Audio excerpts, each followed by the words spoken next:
सो hey everyone, स्वागत है आप सबका हमारे प्रदीप गिरी कॉमर्स एकेडमी के चैनल पर।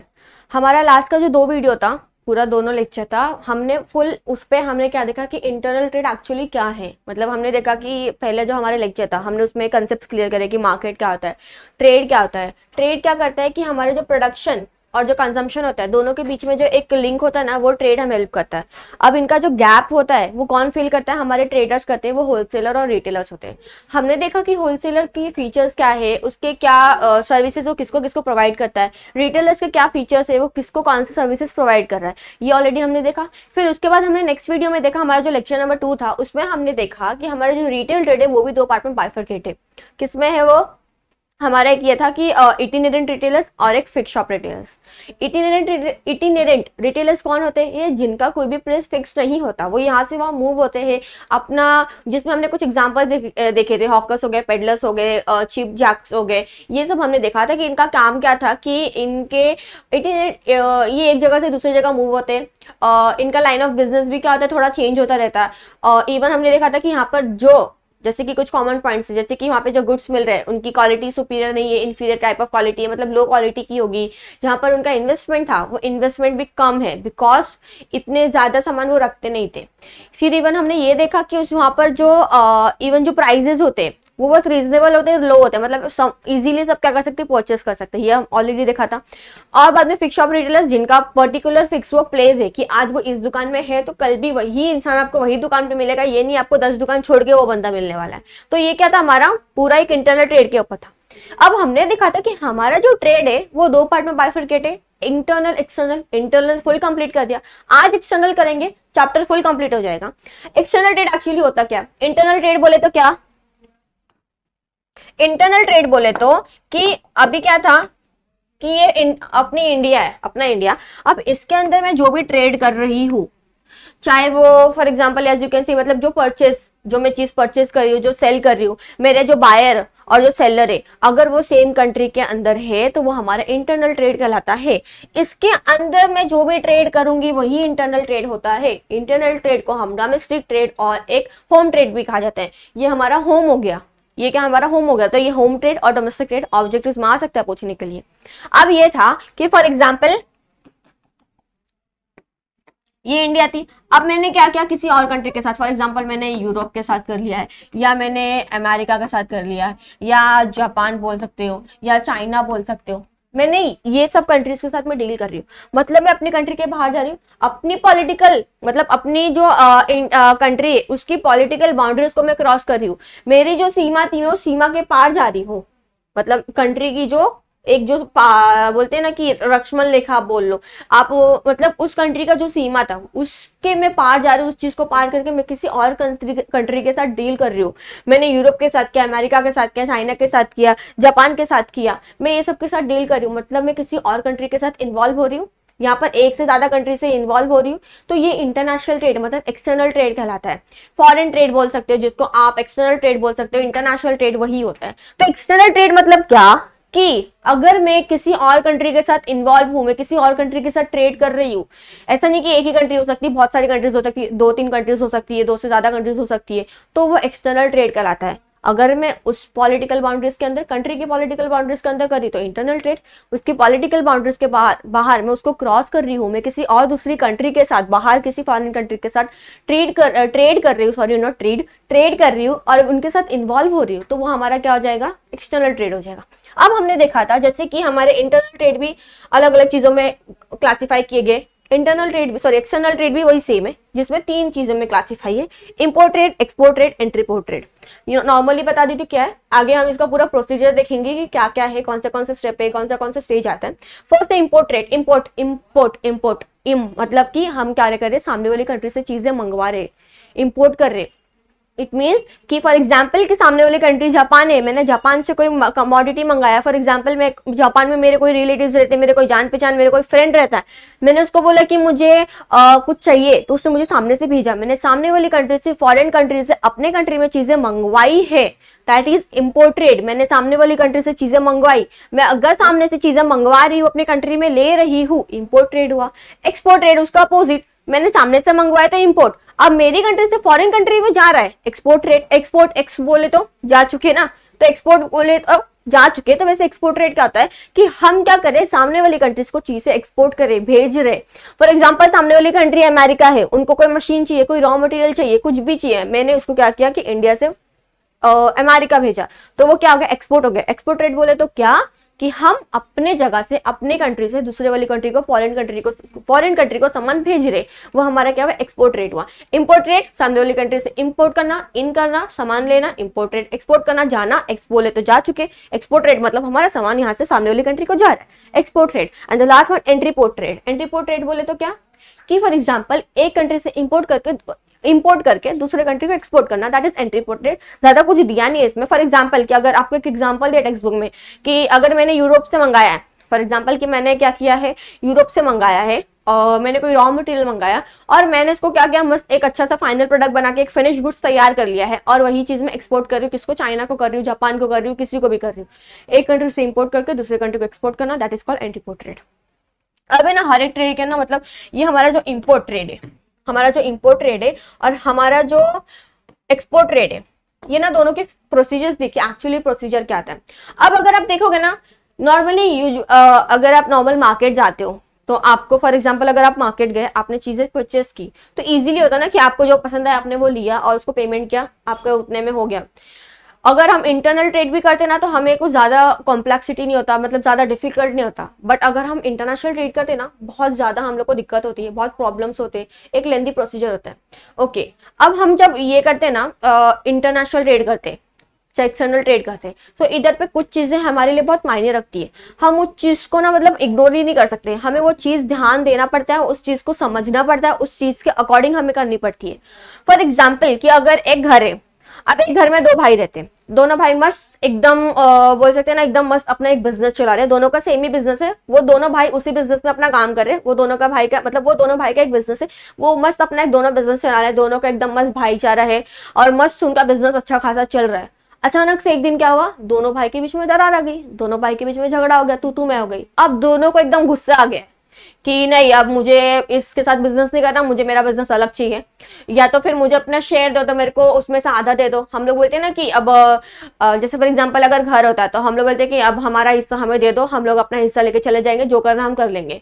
तो इधर पे भी यही हुआ कि दोनों भाई थे, उनका एक बिजनेस अच्छा खासा चल रहा था, अचानक से दोनों के बीच में दरार आई, दोनों के बीच में झगड़ा हुआ, दोनों के बीच में तू मैं होने लग गई। अब एक भाई ने बोला कि अब मुझे तेरे साथ बिजनेस नहीं करना, मुझे मेरा बिजनेस अलग करना है।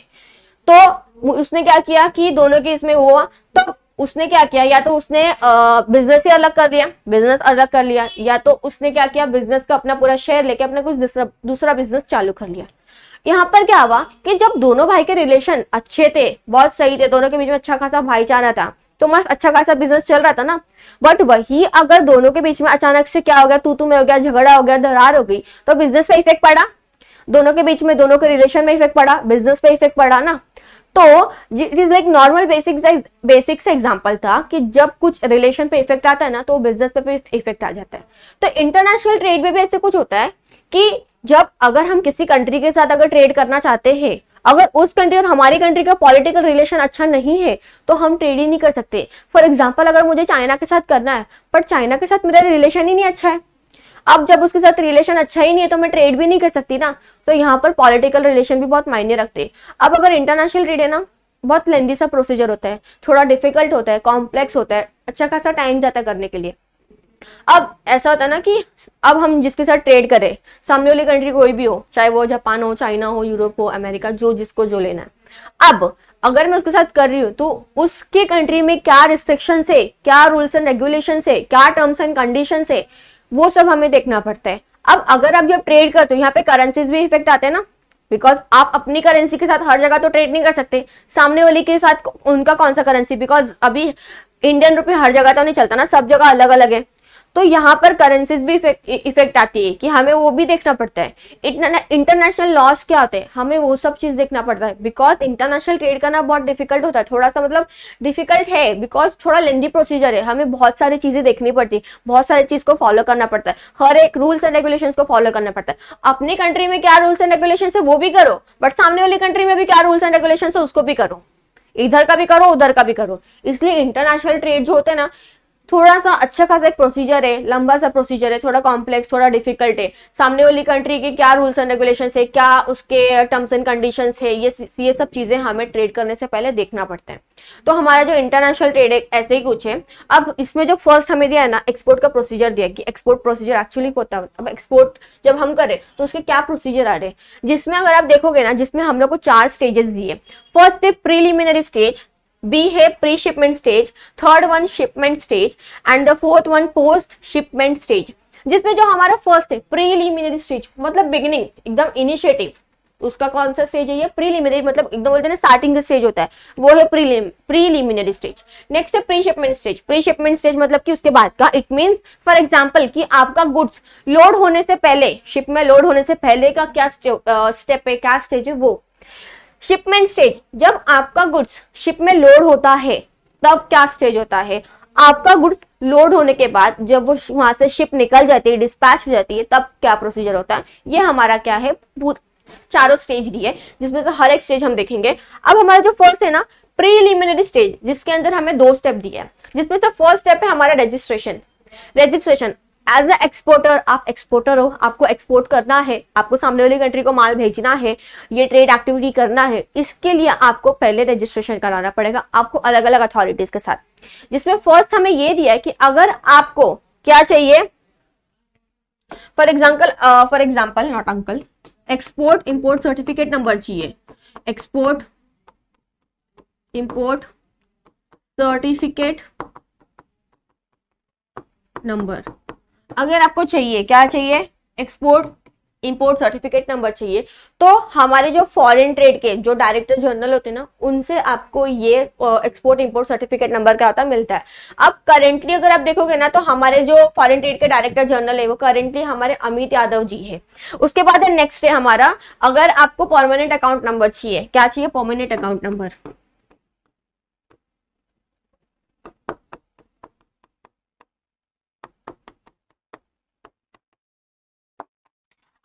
इसके लिए आपको जो इनकम टैक्स अथॉरिटी होती है, उनसे आपको ये परमानेंट अकाउंट नंबर मिलता है। यहाँ पर आपको अलग अलग अथॉरिटीज के साथ रजिस्टर कराना पड़ता है, जिसके लिए फर्स्ट आपको एक्सपोर्ट इंपोर्ट नंबर चाहिए, तो वो आपको कहाँ से मिलेगा, हमारे जो फॉरेन ट्रेड के डायरेक्टर जनरल होते हैं जो करेंटली अमित यादव जी है, उनसे आपको मिलेगा। आफ्टर दैट उसके बाद ये है कि अगर आपको अपना परमानेंट अकाउंट नंबर चाहिए तो आपको मिलेगा इनकम टैक्स अथॉरिटी से। उसके बाद ये है कि कुछ जीएसटी फॉर्मेलिटीज है तो उसको कंप्लीट करना पड़ेगा।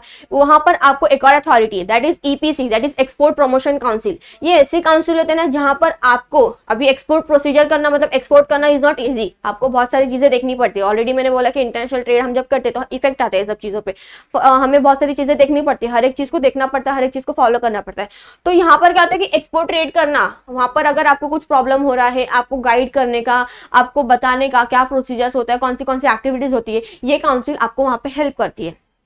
तो हमारा फर्स्ट क्या था, रजिस्ट्रेशन, जिसमें हमने देखा कि हमें रजिस्टर कराना है अलग अलग अथॉरिटीज के साथ। अब नेक्स्ट अपॉइंटमेंट ऑफ एजेंट।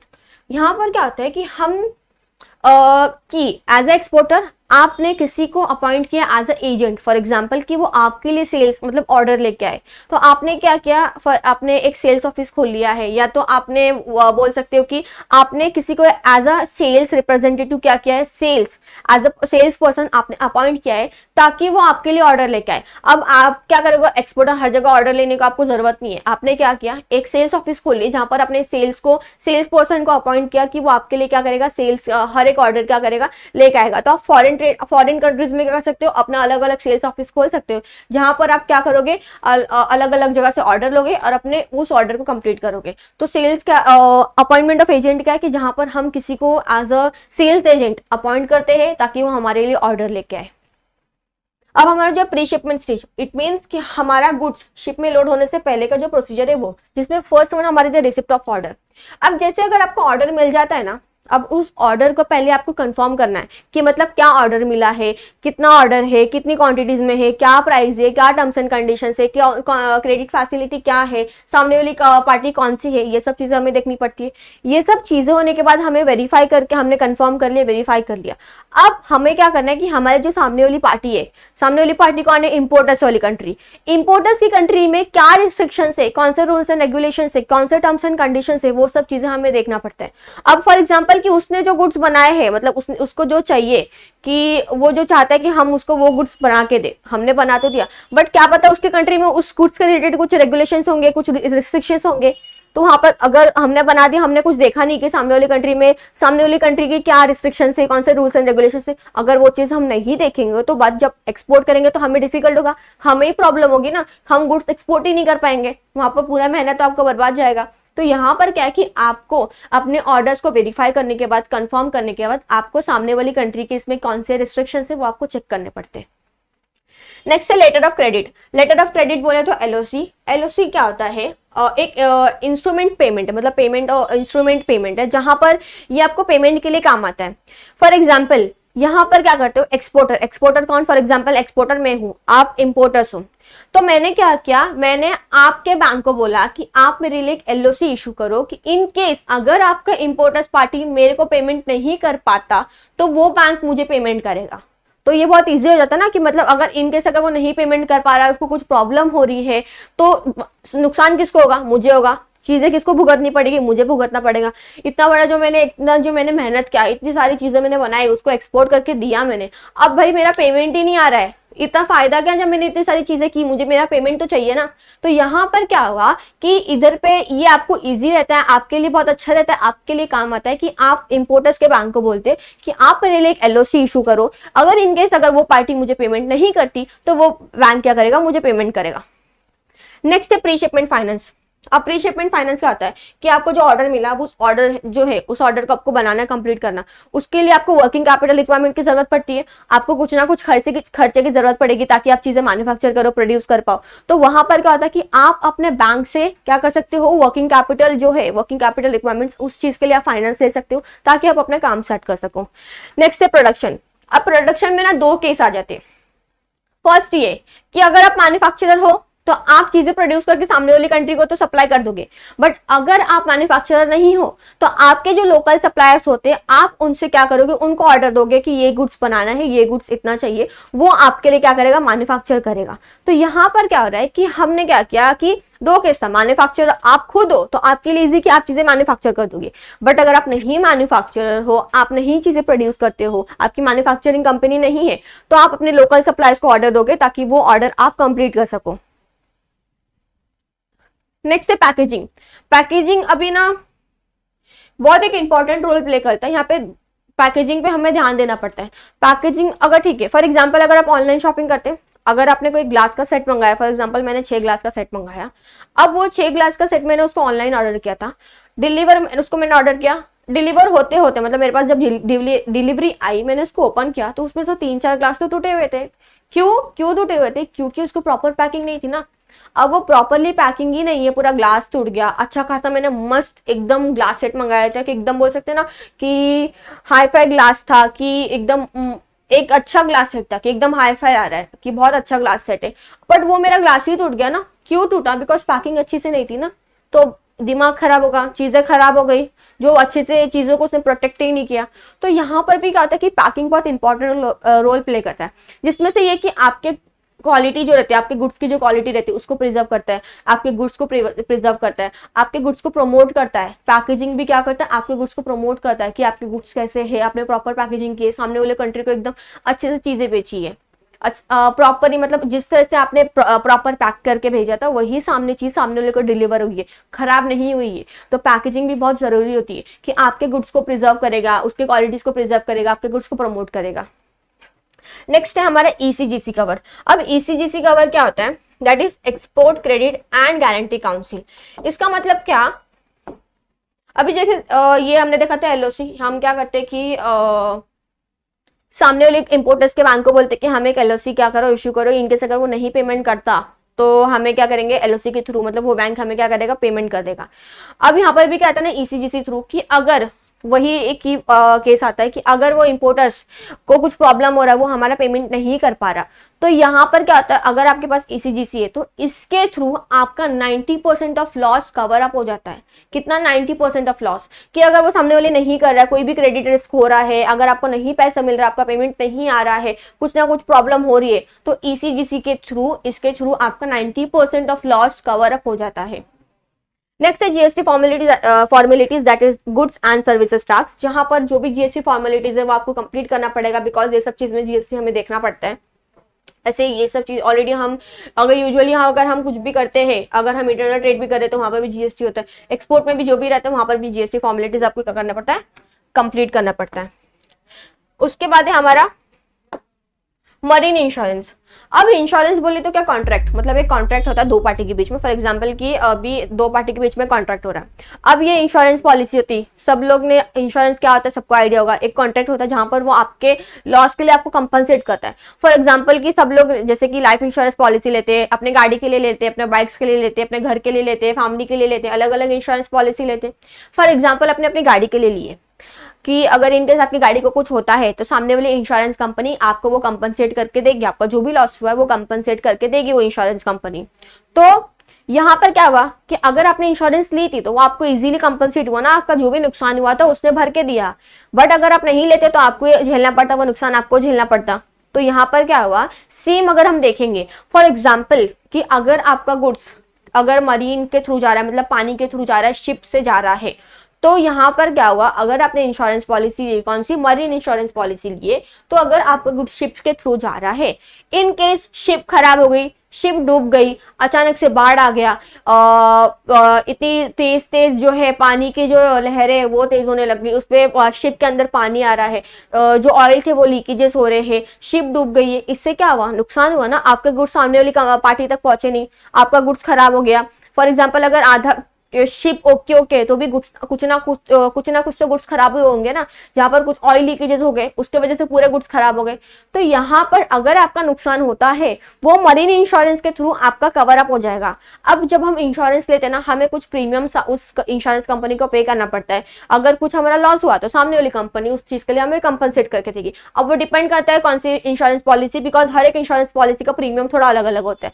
तो यहाँ पर हमें एक प्रीमियम पे करना पड़ता है इंश्योरेंस में। अगर हम कोई भी इंश्योरेंस पॉलिसी ले रहे हैं हमें एक प्रीमियम पे करना पड़ेगा। उसके बाद हम जो हमारा कोई भी नुकसान हुआ तो वो इंश्योरेंस कंपनी हमें क्या करती है, कंपनसेट करके देती है।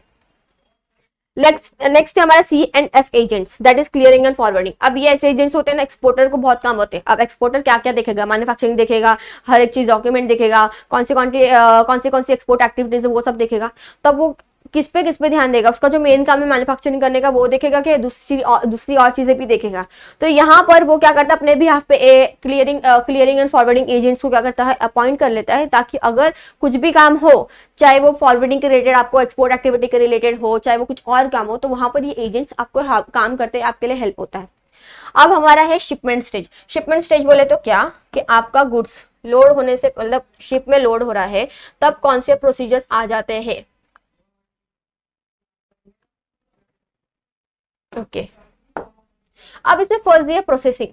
अब यहाँ पर क्या होता है कि आपका जो डॉक्यूमेंट्स वगैरह वो सब प्रोसेस होता है। तो फर्स्ट हमें जो दिया है ना, प्रोसेसिंग हुआ है, मतलब यहाँ पर क्या है कि हमारे जो एक्सपोर्टर होता है वो एक शिपिंग बिल क्या करता है, प्रिपेयर करता है, जहां पर हर एक डॉक्यूमेंट्स आपके ना कस्टम हाउस में आपको सर्टिफाइड क्लियर करवाने पड़ते हैं। हर एक डॉक्यूमेंट्स आपके है कि नहीं है, हर एक डॉक्यूमेंट्स आपको चेक कराना पड़ता है। तो यहाँ पर कस्टम हाउस में आपको हर एक डॉक्यूमेंट्स जो है वो आपको चेक कराना पड़ेगा। एक्सपोर्टर एक शिपिंग बिल बनाता है और हर एक डॉक्यूमेंट्स को क्या कराता है, प्रोसेस करवाता है, जो भी है कि प्रॉपर डॉक्यूमेंट्स है कि नहीं है, कोई डॉक्यूमेंट्स बाकी रह गया है, कुछ और चीज करना है कि नहीं करना है, ये सब चीज वहां पे होता है।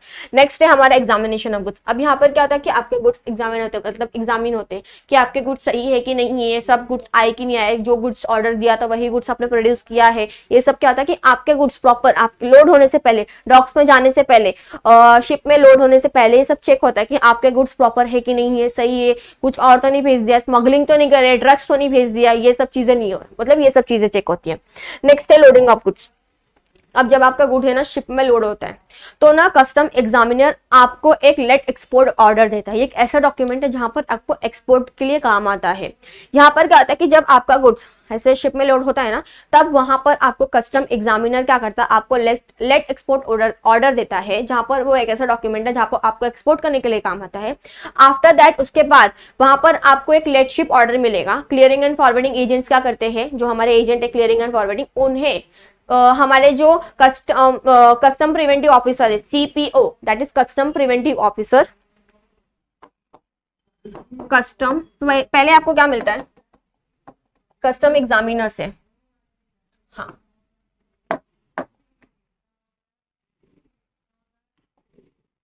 हाँ, कस्टम एग्जामिनर जो हमारे थे, कस्टम एग्जामिनर, वहां से आपको क्या मिलता है, लेट शिप ऑर्डर मिलता है। ये डॉक्यूमेंट है जहां पर आपको एक्सपोर्ट करने के लिए काम आता है। बाद में हमारे क्लियरिंग फॉरवर्डिंग एजेंट्स जो होते हैं, क्लियरिंग एंड फॉरवर्डिंग एजेंट्स, वहां पर वो ना उनको एक क्या मिलता है, लेट शिप ऑर्डर। ये भी डॉक्यूमेंट है जहां पर एक्सपोर्ट करने के लिए आपको काम आता है। ये इनको कहां से मिलता है, कस्टम प्रिवेंटिव ऑफिसर से मिलता है, custom preventive officer, TPO. Clearing and forwarding agents होते हैं ना, वो यहां से क्या करते हैं, एक कौन सा, लेट शिप ऑर्डर, ये लेट एक्सपोर्ट ऑर्डर है एक्चुअली, लेट एक्सपोर्ट ऑर्डर। और यहां से आपको क्या मिलता है, लेट शिप ऑर्डर।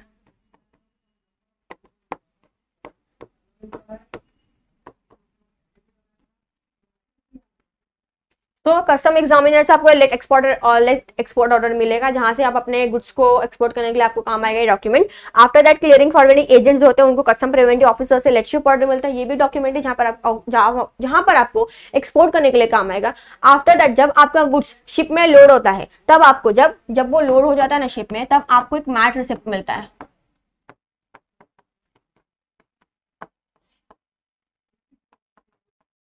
रिसिप्ट मिलता है।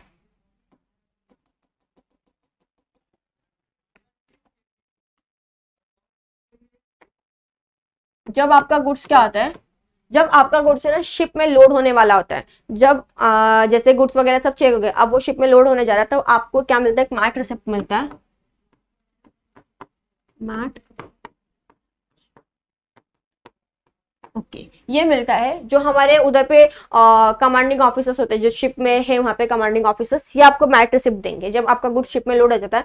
आफ्टर दैट वहां पर शिपिंग कंपनी से हमारे जो क्लियरिंग फॉरवर्डिंग एजेंट्स होते हैं, वहां पर क्या करते हैं, वो आपको बिल ऑफ लैडिंग देते हैं। एक लास्ट डॉक्यूमेंट जो होता है, कौन सा, बिल ऑफ लैडिंग।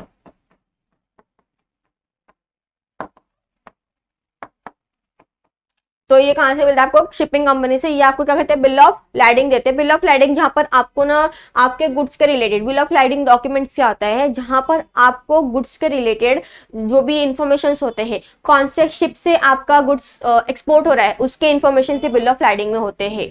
तो ये क्या हुआ, हमने देखा कि हमारा जो फर्स्ट है प्रोसेसिंग में क्या हो रहा है कि आपके जो भी डॉक्यूमेंट्स है वो जो भी डॉक्यूमेंट्स है वो क्या हो रहे हैं, सब एग्जामिन हो रहे हैं, मतलब प्रॉपरली चेक कर रहे जा रहे हैं कि प्रॉपर गुड्स है कि नहीं है। हर एक चीज जो हमने बोला था वो चीज, सॉरी, फर्स्ट है प्रोसेसिंग में आपके हर एक डॉक्यूमेंट्स क्लियर होते हैं। कस्टम हाउस में आपको हर एक डॉक्यूमेंट्स आपको क्लियर करवाना पड़ता है, हर एक डॉक्यूमेंट्स आपके सही है कि नहीं है, हर एक डॉक्यूमेंट्स आपके प्रेजेंट है कि नहीं है, वो सब चीजें होती है। एग्जामिनेशन ऑफ गुड्स, आपका गुड्स एग्जामाइन होता है, आपकी गुड्स प्रॉपर है कि नहीं, आपने स्मगलिंग तो नहीं कर ली, आप कुछ गलत काम तो नहीं कर रहे, आपको जो बोला था आपने वही एक्सपोर्ट कर रहे हो, कुछ और चीजें तो नहीं कर रहे। उसके बाद हम लोग का है लोडिंग ऑफ गुड्स। अब जब आपका गुड्स क्या होता है, लोड होता है, तो उसमें कुछ चीजें हैं जहां पर आपको हर एक स्टेज पे आपको कुछ ना कुछ डॉक्यूमेंट्स मिलता है। जैसे कि फॉर एग्जांपल अगर आपको लेट एक्सपोर्ट ऑर्डर मिलता है, जहां पर वो डॉक्यूमेंट आपको एक्सपोर्ट करने के लिए काम आएगा। लेट शिप ऑर्डर भी आपको एक्सपोर्ट करने के लिए डॉक्यूमेंट काम आता है। उसके बाद आपको मैट रिसिप्ट मिलता है, जो कहाँ से मिलता है, आपको कमांडिंग ऑफिसर्स होते हैं वहां से मिलता है जब आपका गुड्स लोड होता है। आफ्टर दैट एक लास्ट डॉक्यूमेंट है ship company, that is bill of lading. Bill of lading क्या होता है, जहां पर आपके गुड्स के रिलेटेड, आपके शिप के रिलेटेड वो सब चीजें इन्फॉर्मेशन वहां पे प्रोवाइड की जाती है। अब यहाँ पे जो लास्ट हमारा जो बच गया है पोस्ट शिपमेंट स्टेज, आपका गुड्स जब डिलीवर हो रहा है, मतलब एक्सपोर्ट हो रहा है, अब वो डिस्पैच होने के लिए तैयार है। तो फर्स्ट है शिपमेंट एडवाइस। शिपमेंट एडवाइस बोले तो क्या, जैसे आपका गुड डिस्पैच हो गया, आपकी शिप यहाँ से चली गई, आपने सामने वाली कंट्री को बोल दिया, सामने वाली पार्टी को फोन करके बोल दिया कि हाँ भाई तेरा यहाँ से सामान निकल चुका है, बाद में जो भी फीडबैक वगैरह रहेगा वो सामने वाली इसको कंट्री को दे देगी। और जितने भी डॉक्यूमेंट्स होते हैं वो सब डॉक्यूमेंट्स भी क्या करता है, उसको क्या कर देता है, सेंड कर देता है। जितनी भी डॉक्यूमेंट्स होते हैं उसकी कॉपी, जैसे कि फॉर एग्जाम्पल कि अगर उसको शिपमेंट बिल चाहिए, या फॉर एग्जाम्पल उसको कमर्शियल इनवॉइस चाहिए, या बोल सकते हो कमर्शियल इनवॉइस हो गया, पैकेजिंग लिस्ट हो गया, ऐसे कुछ डॉक्यूमेंट्स होते हैं, बिल ऑफ लैडिंग हो गया, शिपमेंट बिल हो गया, ये सब चीजें डॉक्यूमेंट्स क्या करता है, वो उसको कॉपी उसको भेज देता है। जिसमें उसके बाद नेक्स्ट है प्रेजेंटेशन ऑफ डॉक्यूमेंट। अब हमने एक बैंक का देखा था जहां पर एलओसी क्या करते हैं, अगर एलओसी का देखा था जहां पर हम इंपोर्टर्स की कंट्री को क्या बोलते हैं, इंपोर्टर्स के बैंक को बोलते हैं कि आप हमारे लिए क्या करो, एक एलओसी इश्यू करो ताकि पेमेंट के लिए वो काम आए। तो यहाँ पर जितने भी डॉक्यूमेंट्स उस बैंक के सामने आपने क्या किया, प्रेजेंट किया ताकि जो भी आपका पेमेंट है वो आपको मिल जाएगा। Next realisation of incentives. अब यहाँ पर कुछ कंसर्न अथॉरिटीज रहती है, उनके सामने आपको हर एक डॉक्यूमेंट प्रेजेंट करना पड़ता है। अगर सामने वाली कंट्री को आप जो एक्सपोर्ट कर रहे हो उस कंट्री के रूल्स एंड रेगुलेशंस के हिसाब से हर एक कंडीशंस को फॉलो करके, हर एक रूल्स एंड रेगुलेशंस को फॉलो करके, कुछ भी आपने रूल्स ब्रेक नहीं किया है, हर एक चीज उनके अकॉर्डिंग की है। अगर उनको लगता है कि आपने हर एक चीज प्रॉपर की है, कुछ भी नहीं तोड़ा है, सब तोड़ा इन द सेंस कि कोई रूल्स एंड रेगुलेशंस नहीं तोड़े हैं, ये सब चीज आपने प्रॉपर फॉलो की है ना, तो यहाँ पर क्या होता है कि अगर आपको कुछ इंसेंटिव्स देने हो तो आपको देंगे। फॉर एग्जांपल क्या कुछ रिफंड मिल जाएगा, आपने जीएसटी पे किए तो उसका आपको रिटर्न मिल जाएगा। तो यहाँ पर वो क्या करता है, काम आता है आपको। And the last one that is follow up. Follow up बोले तो क्या कि फीडबैक लेना कि चीज़ें आपको प्रॉपर डिस्पैच हुई कि नहीं हुई, जैसे आपने बोला था वो आया कि नहीं आया, ये सब चीज़ें क्या होता है, follow back, that is feedback लेना। ये हमारा क्या था, एक्सपोर्ट का प्रोसीजर। अब हमारा एक नेक्स्ट है इंपोर्ट प्रोसीजर, जिसमें भी सेम स्टेज है, ऑलमोस्ट कुछ ना कुछ चीजें सेम है, बस आगे पीछे हुआ होगा। जिसमें फर्स्ट है हमारा preliminary stage, that is beginning का स्टेज। उसके बाद pre import stage, that is हमारा गुड्स अनलोड करने से पहले। इंपोर्ट स्टेज जब हम गुड अनलोड करते हैं, एंड पोस्ट इंपोर्ट स्टेज उसके बाद का स्टेज होता है। जिसमें फर्स्ट हमारा दिया रजिस्ट्रेशन, सेम टू सेम है जो हम लोग ने एक्सपोर्ट में लिखा था। आपको एक्सपोर्ट इंपोर्ट नंबर चाहिए, सर्टिफिकेट नंबर चाहिए, कहाँ से मिलेगा, इनकम हमारे जो फॉरेन ट्रेड के डायरेक्टर जनरल होते हैं वो कौन है, अमित यादव जी, करेंटली अमित यादव जी है, तो वहां से आपको ये मिलता है। आफ्टर दैट आपको परमानेंट अकाउंट नंबर चाहिए, वो आपको इनकम टैक्स अथॉरिटी से मिलेगा। फिर जीएसटी फॉर्मेलिटीज जो भी रहेंगे वो आपको फिलअप करना पड़ेगा। नेगोशिएशन क्या होता है, नेगोशिएशन मतलब डिस्कस करना, आपने जो गुड्स वगैरह, आपको जो ऑर्डर प्लेसमेंट करना है, आपको क्या चाहिए, तो वहां पर आपको वो सब चीजें डिस्कस करना। फॉर एग्जाम्पल आपने कौन से गुड्स चाहिए, आपको कब डिलीवरी चाहिए, कितने क्वांटिटीज में चाहिए, क्या प्राइस होना चाहिए, क्या टर्म्स एंड कंडीशन है, पेमेंट किस तरीके से होगा, हाफ पेमेंट करना, फुल पेमेंट करना, आधा पेमेंट अभी, आधा पेमेंट इतना, उसके बाद इतना पेमेंट, ये सब चीजें क्या होता है, डिस्कस होता है। नेगोशिएशन इतना ही था। Next pre import stage, quota certificate. First है कोटा सर्टिफिकेट। कोटा सर्टिफिकेट बोले तो क्या, कुछ गुड्स होते हैं ना जिस पर रिस्ट्रिक्शंस होता है, तो अगर उस चीज को हमें लेना है तो हमें ना गवर्नमेंट अथॉरिटीज से ना कोटा सर्टिफिकेट लेना पड़ता है ताकि उस गुड्स को हम ले सके। तो ऐसे कुछ आइटम्स होते हैं, ऐसे कुछ गुड्स होते हैं जिसके ऊपर रिस्ट्रिक्शंस है, तो वो आपको कोटा सर्टिफिकेट अगर आपको चाहिए तो उसके लिए पहले आपको कोटा सर्टिफिकेट मिलेगा गवर्नमेंट अथॉरिटी से। उसके बाद है फॉरेन एक्सचेंज क्लियरेंस। अब होता है ना कि फॉरेन एक्सचेंज क्लियरेंस, अब हम अपने करेंसी से तो हर जगह डील नहीं कर सकते, फॉरेन एक्सचेंज क्लियरेंस है, तो आपको क्या करता है कि आपको आरबीआई के थ्रू आपको ना क्या करना पड़ेगा, आरबीआई को एक लेटर लिखना पड़ेगा। अब आप तो डायरेक्ट तो आरबीआई को नहीं भेज सकते, तो यहाँ पर क्या करेगा कि आपका जो बैंक है ना वो आरबीआई को क्या करेगा, वो लेटर देगा ताकि आपका फॉरेन एक्सचेंज क्लियरेंस हो जाए। जैसे आरबीआई आपका वो क्लियरेंस क्लियर कर देता है, आप अपनी ऑर्डर प्लेसमेंट कर सकते हैं। फॉर एग्जाम्पल आपको जो ऑर्डर देना वो दे दो, कब डिलीवरी चाहिए, कितने गुड्स चाहिए, क्या क्वांटिटी होना चाहिए, क्या प्राइस होना चाहिए, हमारा पेमेंट मेथड क्या होगा, कितनी क्रेडिट फैसिलिटी, ये सब चीजें क्या करोगे आप उसको बता दोगे। ऑर्डर प्लेसमेंट हो गया। लेटर ऑफ क्रेडिट क्या था, एक हमारा पेमेंट इंस्ट्रूमेंट का पेमेंट है, जहां पर आपको क्या होता है कि एक्सपोर्टर इंपोर्टर्स के बैंक को बोलता है कि आप मेरे लिए इशू करो कि अगर इनके सामने वाली पार्टी मुझे पेमेंट नहीं करेगी तो वो बैंक मुझे पेमेंट करने वाला है, तो ये आपको उसके लिए काम आता है। नेक्स्ट है सीएफएन एजेंट्स। जैसे एक्सपोर्टर्स क्या करता है कि अपने लिए एक अपने बिहाफ पे clearing and forwarding agents appoint कर लेता है, वैसे यहाँ पर भी एक क्लियरिंग फॉरवर्डिंग एजेंट्स होते हैं, वो अपॉइंट होते हैं कि जो भी एक्टिविटीज है, अब एक बंदा तो पूरी 10 चीजें नहीं देख सकता, तो वो उसको हेल्प करेगा, जो भी गुड्स को अनलोड करना है, जो एक्टिविटीज करना है, डॉक्यूमेंट को प्रोसेस करवाना है, गुड्स को अनलोड करवाना है, ये सब एक्टिविटीज कौन देखेगा, clearing and forwarding agents. After that है last shipping advice, shipment advice. यहाँ पर हमने देखा था लास्ट वाले स्टेज में एक्सपोर्ट में, हम यहाँ पे सेकंड वाले स्टेज पे ही देख रहे हैं। यहाँ पर क्या होता है, ये एक ऐसा डॉक्यूमेंट होता है जहां पर आपको गुड्स अनलोड करने के लिए हेल्प करता है। नेक्स्ट है इंपोर्ट स्टेज। इंपोर्ट स्टेज क्या, फर्स्ट है रिसिप्ट ऑफ डॉक्यूमेंट। अब यहाँ पर क्या होता है ना कि आपका गुड्स लोड होने वाला था तो आपको हर एक डॉक्यूमेंट्स की जरूरत पड़ती है, तो यहाँ पर सामने वाला जो पार्टी होता है दैट इज एक्सपोर्टर, आपने हर एक डॉक्यूमेंट्स उससे मंगवा लिया है। उसमें कौन से होंगे, हमारा एक बिल ऑफ लाइडिंग हो जाएगा, कमर्शियल बिल ऑफ लाइडिंग जहां पर आपको गुड्स का रिलेटेड, आपका गुड्स कौन से शिप पे जा रहा है, ये सब इन्फॉर्मेशन होंगे। उसमें कमर्शियल इनवॉइस रहेगा जहां पर एक आपको एक्सपोर्ट इंपोर्ट के लिए क्लियरेंस के लिए काम आता है। उसके बाद आपको वहां पे मिलेगा certificate of origin. Certificate of origin क्या होता है कि फॉर एग्जांपल आपने सामने वाली पार्टी को दिया था कि मुझे ये गुड्स चाहिए, अब वो गुड्स उस कंट्री से ही मैन्युफैक्चर हुई है कि नहीं हुई है, सर्टिफिकेट ऑफ ओरिजिन उसके लिए काम आता है। सर्टिफिकेट ऑफ इंस्पेक्शन, ये सर्टिफिकेट ऑफ इंस्पेक्शन क्या होता है कि आपके गुड्स को इंस्पेक्ट करता है, मतलब आपके गुड्स प्रॉपर है कि नहीं है, आपको जो गुड्स बोला था वही गुड्स आपने दी है कि नहीं दी है, कुछ गलत काम तो नहीं किया है, कुछ और तो नहीं भेज दिया, उसके लिए काम आता है। तो ये सब डॉक्यूमेंट्स क्या करते हैं, एक्सपोर्टर को कहां से, इंपोर्टर को कहां से मिलता है, एक्सपोर्टर से मिलता है। Bill of entry. Bill of entry क्या है कि clearing and forwarding agents bill of entry बनाते हैं। बिल ऑफ एंट्री ऐसी चीज, एक ऐसा डॉक्यूमेंट है जहां पर आपके कितनी क्वांटिटी गुड्स है, कौन सा प्राइस है, कितनी क्वांटिटी है, ये सब चीजें वो बिल ऑफ एंट्री में आपको क्या मिलता है, और इन्फॉर्मेशन रहती है। नेक्स्ट है डिलीवरी ऑर्डर। डिलीवरी ऑर्डर क्या है, ये डिलीवरी ऑर्डर भी आप ऐसा डॉक्यूमेंट है जहां पर आपको ट्रांसपोर्ट गुड्स अनलोड करने के लिए हेल्प होता है, और जो भी ट्रांसपोर्टेशन का खर्चा हुआ सामने वाले कंट्री से आपके कंट्री तक आने के लिए, जो ट्रांसपोर्टेशन का खर्चा हुआ, जितने भी खर्चे हुए, वो आपको पेमेंट करना पड़ता है। नेक्स्ट है कस्टम क्लियरेंस। कस्टम क्लियरेंस क्या है कि हम जब गुड्स इंपोर्ट करते हैं ना, तो एक कस्टम ड्यूटी होती है, एक कस्टम हाउस होता है जहां पर हमें अपने जितने भी डॉक्यूमेंट्स है वो हमें ना क्लियर करवाना पड़ता है, हर एक डॉक्यूमेंट्स को प्रेजेंट करना पड़ता है ताकि हम गुड्स अनलोड कर पाए। अगर हमारे उसमें से कोई भी डॉक्यूमेंट्स नहीं प्रेजेंट होते, हम गुड्स अनलोड नहीं कर पाते। तो यहाँ पर क्या है कि आपको वो गुड्स, हर एक गुड्स को अनलोड करने के लिए आपको हर एक डॉक्यूमेंट सामने वाले कस्टम हाउस को क्या करना पड़ेगा, वो डॉक्यूमेंट्स प्रेजेंट करना पड़ेंगे, हर एक डॉक्यूमेंट्स को सर्टिफाई कराना पड़ेगा। And the last one that is post import stage, जिसमें फर्स्ट है पोस्ट ट्रस्ट ड्यूज। अब जितने भी पेमेंट्स आपके बाकी होते हैं वो आपको पे करना पड़ता है। नेक्स्ट है कस्टम ड्यूटी। कस्टम हाउस में जब जाते हैं, जो भी ड्यूटीज हमें पे करना होता है, जो ड्यूटीज हमें बाकी है गुड्स अनलोड कराने के लिए, वो चीज हमें पे करनी पड़ेगी।